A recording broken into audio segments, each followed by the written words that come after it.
Quelques rares outils peuvent révolutionner notre manière d'interagir avec notre ordinateur. Alfred en fait partie. Je vous révèle comment vous pourrez à votre tour démultiplier votre productivité avec cette app complètement géniale.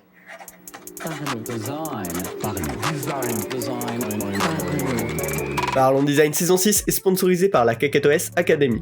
Pour apprendre l'UI, l'UX, le product, Figma ou même Webflow, rejoins la KakaoTOS Academy et apprends des meilleurs experts. Salut, c'est Romain Pachnap, bienvenue dans Parlons Design. Petit épisode d'été, comme souvent, j'aime aborder des sujets un petit peu plus légers. Là, on va parler d'outillage, c'est un outil que j'adore depuis 4 ans, 5 ans peut-être maintenant. Je vous annonce d'emblée, l'épisode n'est absolument pas sponsorisé. Je les ai contactés en amont de cet épisode et ils m'ont dit que depuis le début, ils avaient uniquement travaillé avec du référol naturel, zéro publicité, zéro marketing, ce que je trouve tout à fait impressionnant et en même temps c'est compréhensible parce que l'outil est juste génial. Donc pour information, c'est pas sponsorisé, ils m'ont juste prêté une licence presse pour tester la version complète, mais voilà, sinon il y a rien et j'utilise Alfred depuis moi plus de 5 ans personnellement, donc vraiment ça va être une reco purement objectif peut-être pas parce que je suis vraiment fan de cet outil, mais purement sur comment ça peut vous aider, comment on peut utiliser ça pour déployer sa productivité. Alors maintenant, commençons tout de suite. Alfred, c'est quoi ? C'est une barre de recherche équivalente un petit peu à Spotlight sur macOS, mais bien plus puissante. En plus, ça a été créé par 2 indépendants, et il n'y a pas besoin d'abonnement, c'est soit une version complètement gratuite, comme moi j'ai utilisé jusqu'à maintenant, pendant 4 ans et demi, et sinon, la version payante, c'est un achat unique, on paye une seule fois et on en profite à vie. Donc pour vous donner une idée d'ordre de prix, c'est tout à fait abordable, c'est 34$ pour avoir la version actuelle, et on peut payer 59$, ce qui nous assurera d'avoir toutes les autres mises à jour majeures. Donc c'est vraiment pas excessif, sachant que vraiment, c'est un outil du quotidien. Donc globalement, qu'est-ce que ça va vous permettre de faire ? Ça va vous permettre de faire en un raccourci clavier, ouvrir une barre de recherche qui vous permet d'accéder au web, à vos applications, à vos fichiers, à l'historique de tout ce que vous avez copié, à vos contacts, à des automatisations, à des snippets, à de la musique. Bref, énormément de choses, et donc je vais vous proposer aujourd'hui mes astuces pour bien exploiter l'outil, pour augmenter sa productivité, et vraiment, c'est ce que je vous disais en introduction, ça change clairement ma manière d'interagir avec mon ordinateur. Ça crée un nouveau fonctionnement dans nos habitudes qui nous fait gagner un temps monstrueux au quotidien. Donc je l'ai découpé cet épisode en 3 parties. La première, accéder au web, la deuxième, retrouver des choses, et la troisième partie, la plus importante, automatiser des choses. Et vous allez voir, c'est impressionnant, sans y passer un temps monstrueux, ce qui est tout à fait essentiel. Donc commençons tout de suite par comment accéder au web en 2 grands axes. La première, bien sûr, c'est pour rechercher quelque chose. Ce qui est hyper pratique, c'est que désormais, vu que en un raccourci clavier, on ouvre cette barre de recherche, on tape notre requête, on appuie sur Entrée et on est déjà sur la page de résultats de Google ou de votre moteur de recherche préféré. Donc déjà, rien que ça, c'est un gain monstrueux, ça évite d'ouvrir le navigateur, de cliquer sur la barre d'URL, de taper notre recherche, etc. On gagne des petites itérations, mais qui sont précieuses parce qu'on les fait énormément de fois. Mais bon, ça c'est bien sûr un petit détail. Ce qui est vraiment très intéressant dans Alfred, c'est l'accès aux bookmarks. Ça permet de chercher directement dans tous vos signés, aussi appelés bookmarks, sur Safari ou sur Google Chrome. Donc depuis des années, moi je range des choses dans mes signés, je les range plus ou moins bien, et maintenant en quelques secondes, je peux les réouvrir directement depuis Alfred. Donc je fais ma petite commande clavier pour ouvrir la barre de recherche, je tape mes mots-clés, et ça va me ressortir tous les signés que j'avais pour ces mots-clés. Et donc ce qui est vraiment intéressant, et c'est là où ça change complètement ma manière d'utiliser mon navigateur internet, c'est que j'ai plus vraiment besoin de ranger mes signés pour avoir un espoir de les retrouver le jour où j'y pense. En fait, j'ajoute des signés au fur et à mesure dès que je trouve des choses intéressantes sur internet, avec des noms détaillés au maximum, c'est-à-dire je vais essayer de placer les bons mots-clés auxquels je vais penser, au lieu de garder le nom par défaut du site. Je vais garder le nom du site et dire par exemple banque d'images gratuite open source, et comme ça, dès que un jour je chercherai une banque d'images gratuite open source, quand je vais commencer à faire ma recherche dans Alfred, je vais taper banque d'images probablement, et là ça va me dire tiens, t'avais ces signés et ces signés qui correspondent à ces mots-clés là, et donc ça va me permettre de retrouver ces outils que l'on bookmark en permanence, mais qu'on oublie toujours au moment où on en a besoin. Ça réduit le rangement et ça augmente le fait que on va vraiment l'utiliser parce que Alfred devient notre point d'entrée pour tout, et donc nos bookmarks nous sont suggérés au bon moment. Et finalement, c'est pas un outil de bookmarking, mais c'est l'outil de bookmarking parfait. C'est celui qui s'inclut dans notre quotidien et auquel on n'a pas besoin de penser. Parce que clairement, c'est ça le problème des outils de bookmarking aujourd'hui. Donc vraiment, tout bêtement, on crée nos signets dans Safari ou dans Google Chrome dès qu'on a des pages, des sites, des outils, des fontes, des inspirations, bref, des ressources intéressantes, et directement on peut y réaccéder depuis Alfred, et ça c'est complètement un game changer en termes de productivité. Passons à la seconde étape de ce podcast, retrouver des choses, et là vous allez voir on peut retrouver plein de choses qui pareil font gagner énormément de temps. La première chose, c'est ce qu'ils appellent le Clipboard History. Ça, c'est uniquement dans la version payante, mais ça permet de garder un historique de tous les textes et de toutes les images qu'on a copiées en quelque part depuis notre ordinateur, et de savoir même depuis quelle app elles ont été copiées. Donc tout simplement, encore une fois, depuis Alfred, on va pouvoir ouvrir le Clipboard History, et se dire, mince, j'avais copié ce truc-là, mais j'ai recopié un autre truc après, je vais pouvoir le récupérer et le coller là où je veux. On a même une petite preview qui permet d'être sûr de ce qu'on est en train de récupérer. Et donc ça, c'est vraiment un game changer. En fait, de pouvoir avoir plusieurs éléments copiés auxquels on peut accéder, ça fait gagner énormément de temps, notamment quand on va copier des contenus pour les mettre d'une maquette à l'autre, ou déplacer des images, ou récupérer des éléments. C'est absolument génial de ne pas avoir à aller rechercher l'élément pour aller le recopier et le recoller au bon endroit. Là, on accède directement à l'historique. Et petite info sécurité pour ceux que ça intéresse, bien évidemment les champs sécurisés, eux, ne sont pas gardés dans le clipboard historique. Donc déjà, ça, absolument génial. Deuxièmement, pour aller chercher les fichiers, une source de connaissances assez importante, même si on est de plus en plus sur le cloud, mais pareil, directement dans Alfred, juste en mettant l'apostrophe au début de votre recherche, ça va chercher à travers les fichiers de votre ordinateur. Et donc, la search est plutôt qualitative en termes de résultats, elle est extrêmement rapide, et pareil, on va pouvoir naviguer très rapidement dans ces résultats pour soit ouvrir le fichier, ou ouvrir le dossier dans lequel se retrouve ce fichier. Pareil, extrêmement utile au quotidien.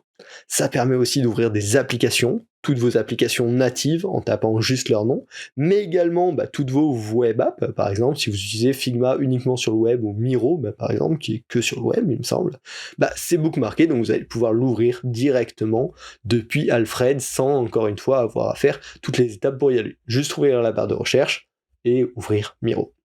Ça, c'est absolument génial. Et enfin, en termes de retrouver des choses, le dernier que je trouve hyper intéressant, c'est accéder à ses contacts. Souvent, quand on veut accéder à ses contacts, c'est juste pour prendre le mail ou le numéro de téléphone de la personne. Là, pareil, directement dans Alfred, avec la petite barre de recherche, on va pouvoir retrouver ses contacts. Et ils ont une interface de gestion de contacts directement dans l'app, qui est minimaliste, mais extrêmement pratique pour aller justement copier ces informations clés dont on peut avoir besoin. Donc voilà, ça va nous permettre de retrouver tout un ensemble de choses à plein d'endroits différents, directement dans cette unique search bar qui est Alfred. Et donc ça, pareil, ne pas se poser la question de quel outil j'ouvre pour chercher quelle information, en fait c'est une libération de l'esprit, on n'a plus à se poser la question. Dès qu'on veut accéder à quelque chose sur son ordinateur, on ouvre Alfred et on trouve notre information. Et ça, c'est vraiment de la libération de temps, de la libération d'esprit, et de la simplification de notre workflow en général. Déjà, si vous appliquez tout ça, vous allez gagner un temps fou, mais on peut aller encore plus loin avec la partie que j'ai appelée automatisation, mais qui est un petit peu plus large que ça, avec notamment 3 éléments. Le premier, c'est les snippets. Ça, c'est assez sympa, c'est des templates de texte applicables facilement. C'est-à-dire, on va préparer un snippet dans les préférences Alfred pour dire quand je tape agenda, ça me sort mon template d'agenda complet, donc je sais pas, avec ma description de réunion, etc., etc. Et voilà, on pourra y accéder en quelques secondes désormais. Et donc on peut créer des templates un petit peu pour tout, comme on veut, pour le calendrier, pour nos mails, pour des prompts AI, directement dans Alfred, et y accéder directement depuis Alfred. Ça c'est un petit gain, mais les deux suivants sont encore plus intéressants.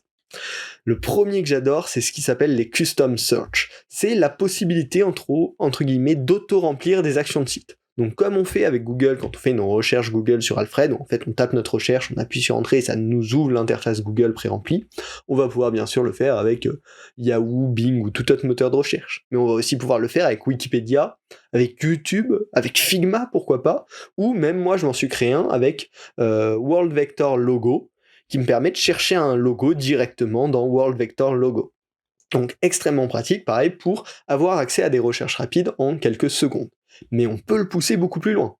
On peut s'en servir pour traduire directement des phrases. C'est ce que j'ai fait avec DeepL, où désormais j'écris dans ma barre Alfred Translate et j'écris ma phrase, et ça m'ouvre directement l'interface DeepL avec les mots que j'ai tapés dedans, qui sont traduits automatiquement. On peut l'utiliser aussi pour faire du check de grammaire avec Reverso. Et pareil, directement, au lieu d'ouvrir l'application DeepL, de copier, coller notre texte dedans, d'avoir notre résultat, là en quelques secondes on ouvre Alfred et on est direct dans DeepL avec notre résultat ou dans Reverso avec notre check de grammaire. Ça, c'est hyper intéressant avec la Custom Search. Pour certaines applications qui pourraient ne pas être compatibles avec ça, on peut créer des flows custom, c'est ce que j'ai fait par exemple avec ChatGPT, où j'appuie dans ma barre Alfred GPT et je tape mon prompt, et ça vient m'ouvrir l'interface Alfred et me coller directement le texte dans la barre de recherche, car en fait ChatGPT n'était pas compatible avec un paramètre d'URL qui est le fonctionnement des Custom Search.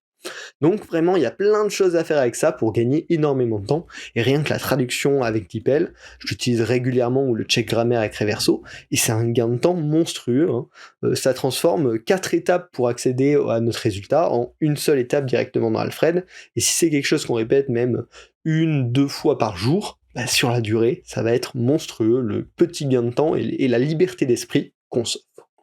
Alors, je vous ai dit qu'avec ChatGPT, c'était un peu spécifique, c'était un workflow, et les workflows, en effet, c'est la dernière chose dont je vais vous parler à propos d'Alfred. On peut créer des workflows complètement personnalisés de nous-mêmes ou les télécharger sur leur store avec uniquement des workflows gratuits proposés par d'autres utilisateurs, donc c'est pas des coûts en plus, pour créer des automatisations plus ou moins complexes directement via Alfred et qu'on peut lancer directement via Alfred.